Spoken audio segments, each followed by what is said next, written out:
Only God can make a masterpiece. I know we all, we want to believe that we're good, we're better, and we try to be better. We really do. Raise your hand if you like to tell people what to do. Nobody wants to raise their hands. Are you sure in a church we don't have a few people that like to tell people what to do? Just a few. You know, we all in this world always want to tell each other what to do. One thing about eating out that's nice is you can run around that poor attendant trying to serve you. Sometimes it goes the other way around, right? I remember when I was young, have you ever had family members like this?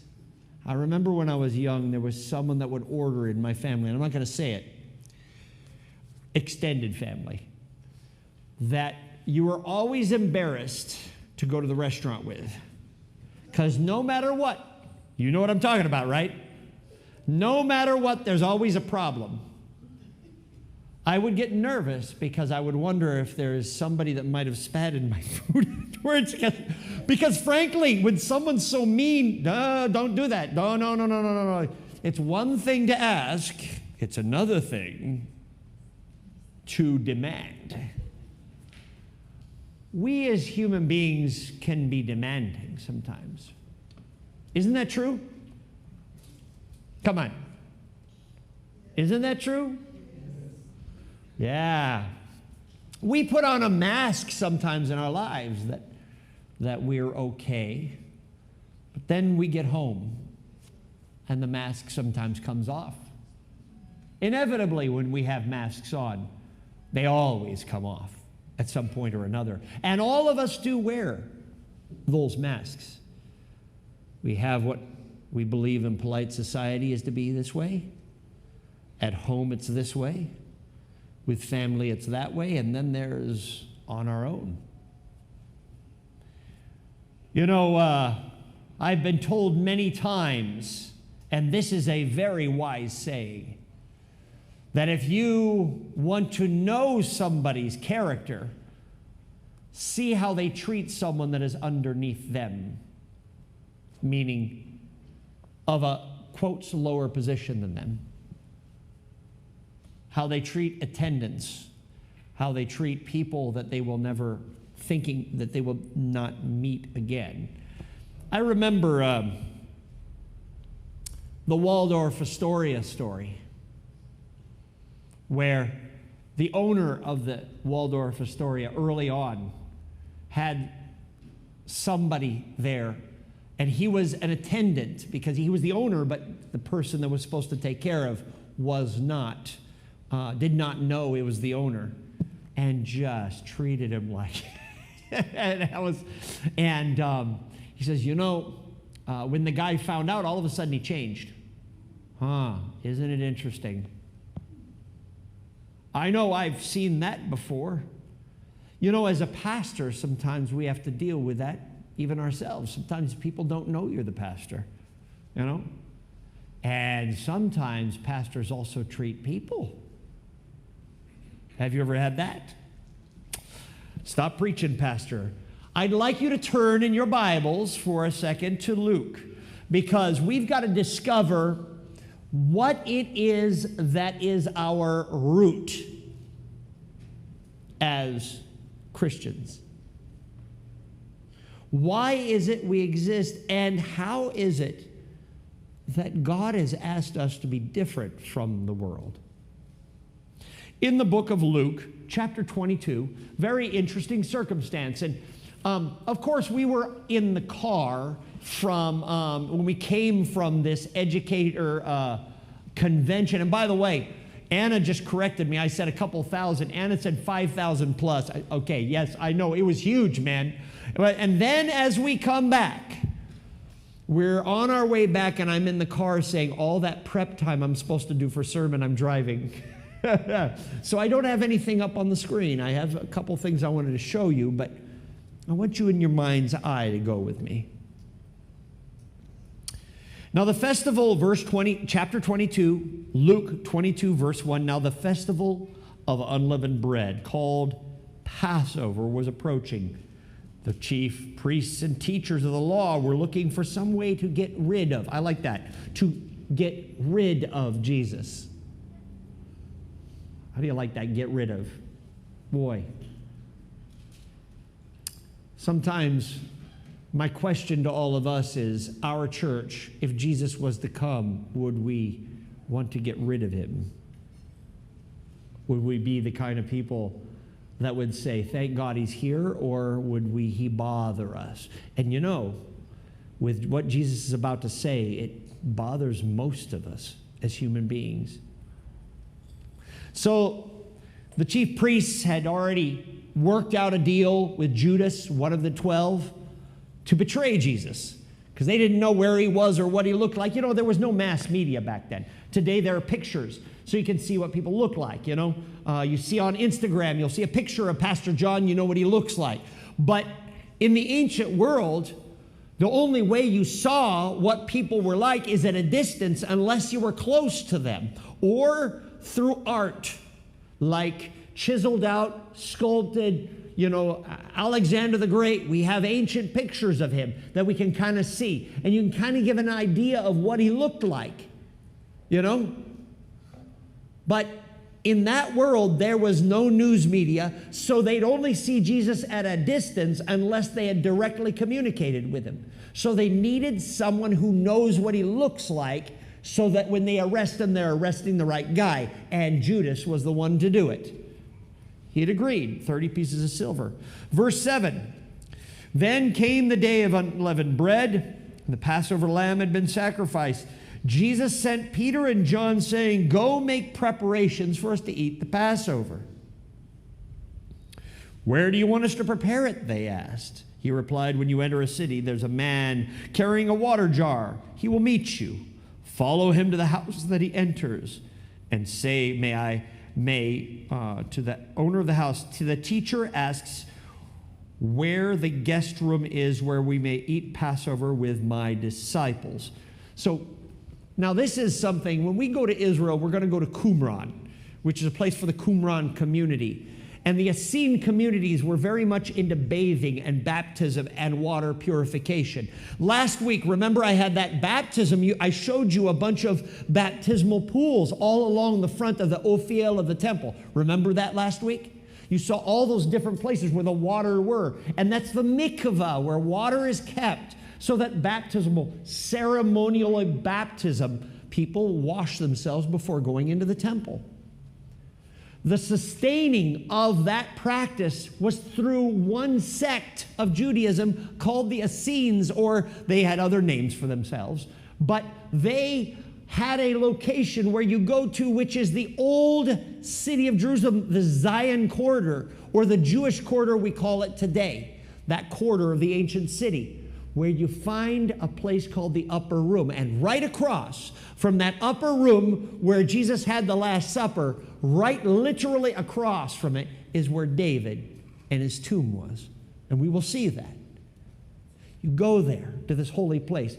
And so Jesus said someone's going to be carrying a jar of water as you enter the city. Boom, you got it. They come in from the east-south side, and there we go.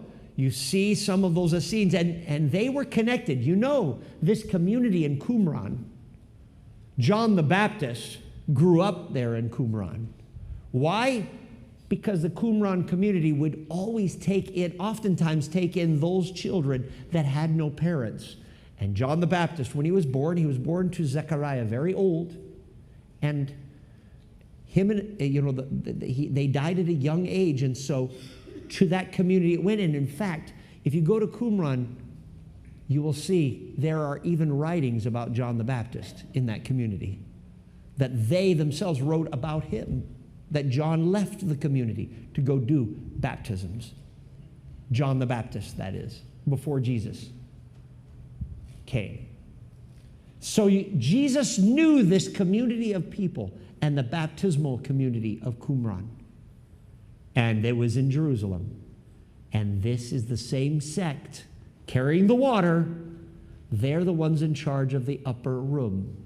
where Jesus goes. They follow him and they say the master needs a place. And so therefore, we all know this story. I know this is a lot of explanation. Forgive me. But this gives us, as we walk through and we walk up, up, and up, this part of Jerusalem, the highest part of Jerusalem, up on the mountain on the edge of Zion. And you get up there. And then that's where Last Supper happened. Jesus, of course, ate the supper with them, and we all know it when we do communion. You know, this is my body. He renamed things. My body is now like the bread. They had eaten the Passover lamb, but now this is like the bread without yeast. Eat it in remembrance of me. And then he also said that the last cup of the juice, that's the wine, the Passover wine, unfermented wine, that is. This is symbolizing of my blood, he said. Remember that in the story? Drink this to remember me. And so by this drinking and eating of Jesus, in a way, he becomes our nutrients. And now the question is how do we act if he's our nutrition? Right? So let's keep reading here. I'll start with verse 17 again. After taking the cup, Jesus gave thanks and he said, "Take this and divide it among you, for I will not drink from the fruit of the vine again until the kingdom of heaven comes." Okay? Verse 19. Then he took the bread and gave thanks and broke it. All right, in the same time he said, "This is a covenant of my blood." Then verse 24. Are you with me in Luke? Verse 24. It's okay, James. I'm listening. A dispute. What does it say? A what? What's a dispute? It's pithy. One of those I'm right and you're wrong arguments. You ever had that at church? Oh, we're having that in the society right now. Oh, we can see it very clearly. In America, we are dividing very clearly. You'll find that ideology, you say one word and all of a sudden somebody doesn't like you anymore. You know, it's amazing. We're human beings, and yet we allow these things to divide us. A dispute arose. Same kind of dispute as you have during elections and things like that. What does it say? A dispute arose among them as to which of them was considered the what? You have your Bibles, right? Which one was considered the what? The what? The greatest. Which one is better? This one or that one? I put my money on Peter. Oh, no. I put my money on John. I put my money on John because I'm a John. I like that. I want to be in charge. Wait, James? No, I don't know. My son, I'm not so sure. Should he be in charge? I don't know, man. So James needs to be. If you'll remember, actually, when you go to another one, which is the book of Mark, Mom comes and requests, "Can John and James sit on the right and left sides of you, Jesus, when you come into your kingdom?" There's all that. Even our mothers get involved, don't they? Who's going to be number one? Who's going to be the top dog? Who's going to be in charge? Who gets to tell the attendant at the restaurant what to do? How to do it and how to think when they're doing it, and whether they have a smile on their face while they're doing it. We all love to tell people what to do. We love it, even when we say we don't. Welcome to human nature. So before I read this text, I'd like you to go, keep your finger here. I want you to move to John chapter 13. John chapter 13. In verse 1 of John chapter 13, it reads, "It was just before the Passover festival. Jesus knew the hour had come for him to leave the world, to go to the Father, having loved his own who were in the world. He loved them to the very end." Verse 2. The evening meal was in progress. So we're in the middle of the Luke thing, right? They're in the middle of eating. At the end, a dispute arises, as Luke says, but let's get a context here. Now the devil had already prompted Judas, son of Simon Iscariot, to betray Jesus. Verse 3. Jesus knew that the Father had put all things in his power. So in other words, he's the jam. He's in charge. But guess what he does when he finds out he's in charge? The Father has put all things under him. He pushes people around, right? Read here. He put everything in his power. He knew he was going from God. He was going to return. So he got up from the meal and took off his outer clothing, wrapped a towel around his what? Waist. And after that, he poured water into a basin and began to wash his what? Disciples' feet, drying them with a towel.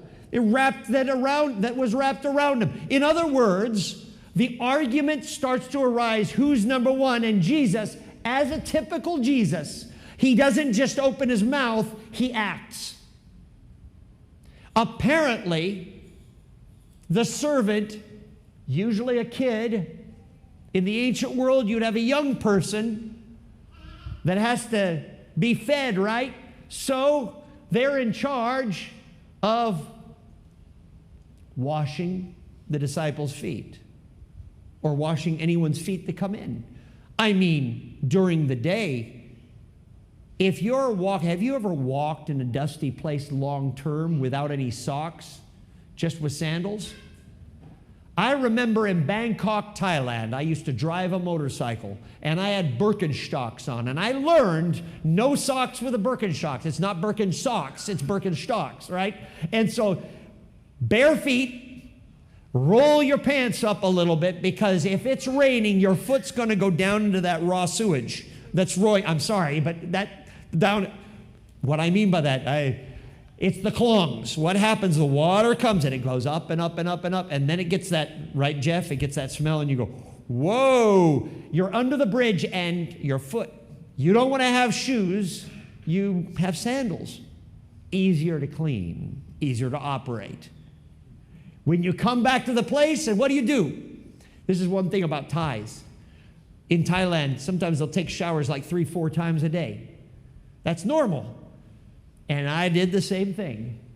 You wash and the dirt's coming off from when you're driving a motorcycle, you have sometimes the pollution behind the bus, you get it in your eyes, you clean off your feet, everything clean. Get yourself clean and feeling good. And in fact, that child who washes the feet in Israel at the time of Jesus would also put like perfume on the head so that you have a good smell.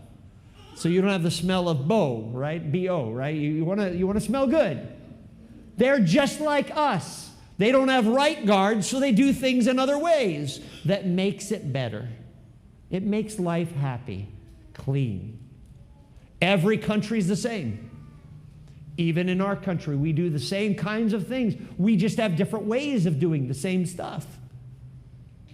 My friends, there was someone that needed to wash their feet, but guess what? The disciples were there, and I'm sure all those disciples were looking at that basin that could be used to wash the feet, but none of them really wanted to do it. Who's the one that's going to do this? Who's the one that's going to do this? Kind of reminds me of sometimes, our church, come in and there's something stinky in the bathroom. Who's going to take care of it? So everybody just kind of runs past it. I know. I want to do the same thing. I remember over at Temple City when I was there once, I started mopping the floor because, at TC there were these cement, long cement walkways, and if there's water on it, someone could slip and fall and hurt themselves.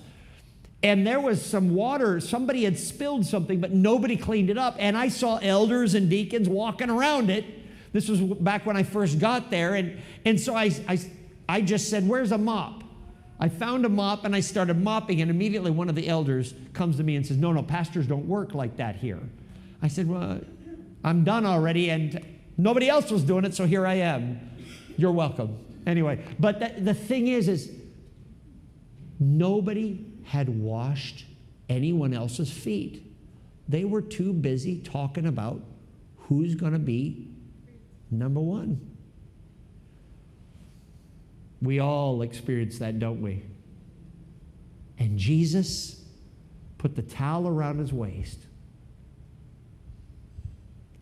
and began to wash the feet of one of his, or all of his, disciples. Isn't that a bit different? Isn't that not in agreement with this world? Turn back with me to Luke. Luke again. 22. Luke chapter 22, verse 24. Let me know when you're there. All right. So a dispute arose among them who were considered to be the greatest. Now here it is. Jesus, in verse 25, there's a bit between these two verses I just showed you in John chapter 13. First he put on the towel and he washed the feet. And then he says, verse 25, Jesus said to them, the kings of the Gentiles lord it over them. Have you ever heard of lording it over someone? You know what it means to lord it over someone? Somebody comes, I'm a pastor, and I got a deacon there. I'll say, Raul, the head deacon. I'll say, Raul, come over here. You go take care of that. Why are you not taking care of that? You go take care of that. And Raul will be like, sure. We all in this world like to lord it over people, don't we? You'll have that from the president on down. Now, sometimes in Hollywood you get this. These guys who are giving odd jobs to people. You know, if you've ever been in the world of finance, you'll see these interns, that sometimes come in and have to do all the heavy work oftentimes. I have someone that I know well that I brought into the church over at Temple City that was working for Disney in the finance area. And boy, she was working all the time. It was always going, no pay. At least she got to come into Disney. That was nice. And to be able to hang out at the park a little bit, that's kind of like pay, but man, nothing. You find that in politics. You find that in filmmaking. You find that all over the place. And the person that gets no money for doing it oftentimes is the one that has to go get the coffee for everyone. Oh, and by the way, it's the wrong order. You didn't order the right thing. Are you going to give me money for it? Well, we'll see. You know that kind of thing. Lord it over. Have you ever had bosses and you're like, I'd rather have this boss. I don't want that boss. Have you felt like that before? Among the Gentiles, he says, among those out there, kings lord over them.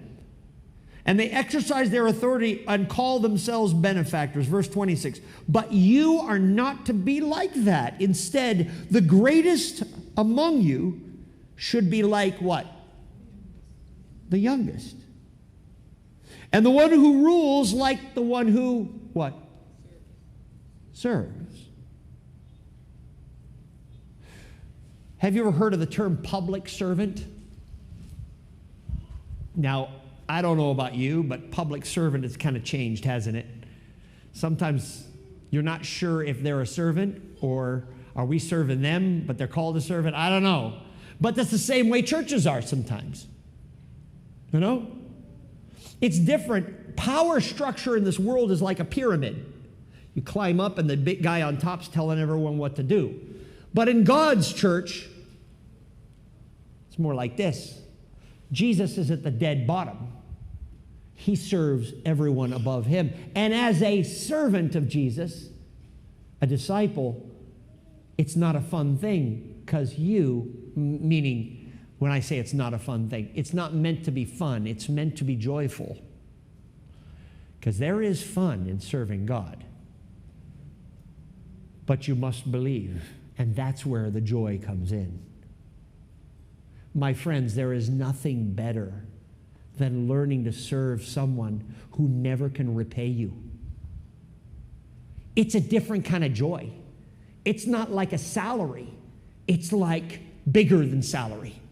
It's like better than salary. It's a feeling you have of this elation. I can help someone. When someone says thank you, and they sometimes will cry or whatever. It's like you don't know what to do. Have you ever had that? Have you felt like that? I forget. There was a film called About Schmidt quite a few years ago with Jack Nicholson. And it was this whole story about this guy that's trying to find joy, and he had retired, and he's trying to have his RV, and his life seems to fall apart. And his retirement should be fun, but it's a mess, and then his wife dies and everything. But there's one thing he did. World Vision, he gave some money every month to have this kid be able to go to school. And the end of the film is this is such a sad, and he's having such a hard, and he's all by himself. And then he opens up this letter. He pulls it out, and there's a picture, and it has a crayon drawn picture of a little boy who is dark-skinned, holding hands with the character Jack Nicholson's playing, this older white man with white hair. And it says, "Thank you so much. I am so happy to go to school." It's like that feeling. Sometimes being the last is good. Sometimes being the first isn't as great. Have you ever cut someone in a line before to get in front? And you got your food, but then you have that feeling, that gnawing feeling. You see someone else and they maybe didn't get something because you got it. And now you're like, maybe I can, I'll never mind. Let me just give it to them. You know, have you ever had that at Walmart where everybody, or some store, you're just trying to get in line first? I always notice whenever it happens to me, you know what happens? Something happens wrong with the register, and the person I got in front of usually goes way ahead of me. Their line just moves and I'm stuck, right? Sometimes it's overrated to be the first. In fact, I would put to you, being the first is way overrated. He says, verse 27, for who is greater is the one, for who is greater is the one who is at the table, or is it the one who serves? Let's think about that for a second. When you go to a restaurant, you're paying money for the food, that's right. And the server is serving. But how does that food get to the table? Is it because of you paying money, or is it because of that person bringing it? So who's really greater? In the end, Jesus is saying that serving is more powerful than being served.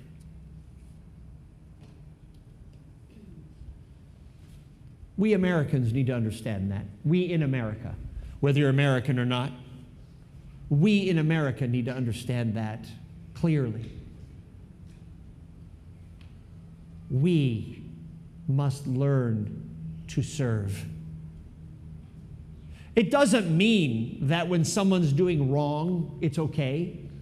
You know, it doesn't mean that the servant is somehow better than the one who's asking for service. It's not saying that. But Jesus is saying real life does not come from getting what you want. Real life comes from something else. With me, it's not to be that way, Jesus says. Is it not the one who's at the table? But I am among you as one who serves, Jesus says. Remember the foot washing? Verse 28. You are those who have stood by me in my trials. Verse 29.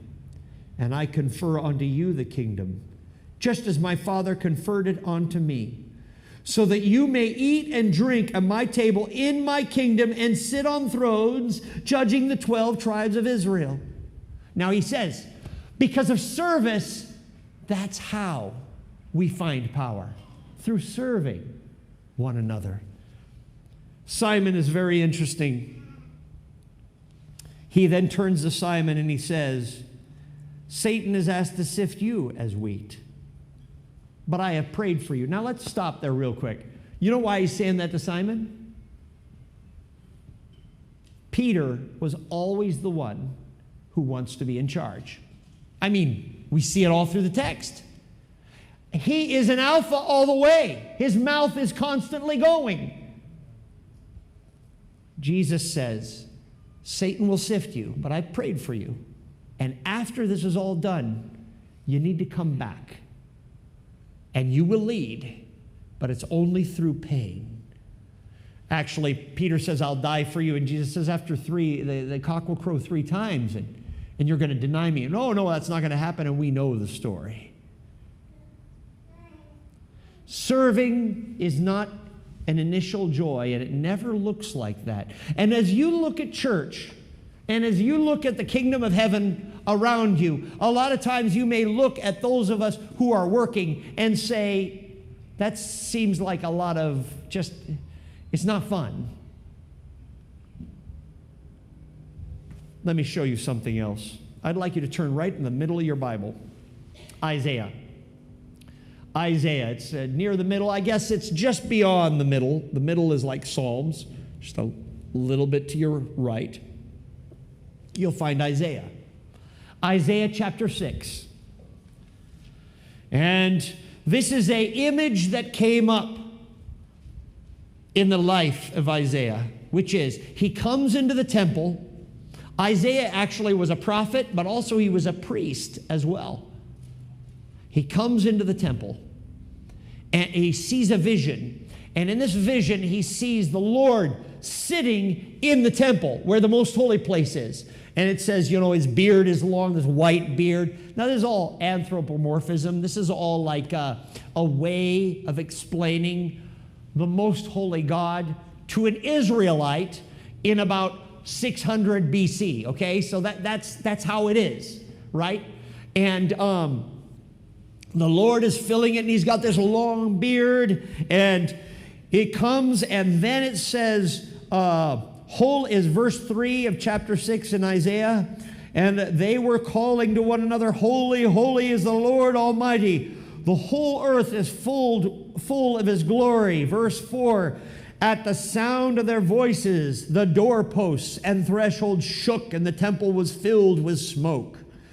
Verse 5, woe is me, Isaiah cried. I am ruined, for I am only a man of unclean lips. I live among people with unclean lips. My eyes have seen the King of the Lord God Almighty. Verse 6, then a seraphim, a special kind of an angel, a seraph, he comes and he flew down to me with a live coal in his hand, a hot coal, red burning in his hand. He comes flying down to Isaiah. This is a vision, okay? This is an idea. It's to make us understand something. So keep listening. So he comes and he has this hot coal in the hand of seraphim. And he comes down with a live coal, and that he had taken with the tongs from the altar. With it he touched my mouth. He touched with a hot coal Isaiah's mouth. And he said, look, in the Hebrew it's chana, attention. He says, look, this has touched your lips. Your guilt is taken away. Your sin is atoned for. Then in verse 8 it says, I heard a loud voice of the Lord saying, whom shall I what? Whom shall I send? And who will go for us? And Isaiah said, what? Here I am. Send me.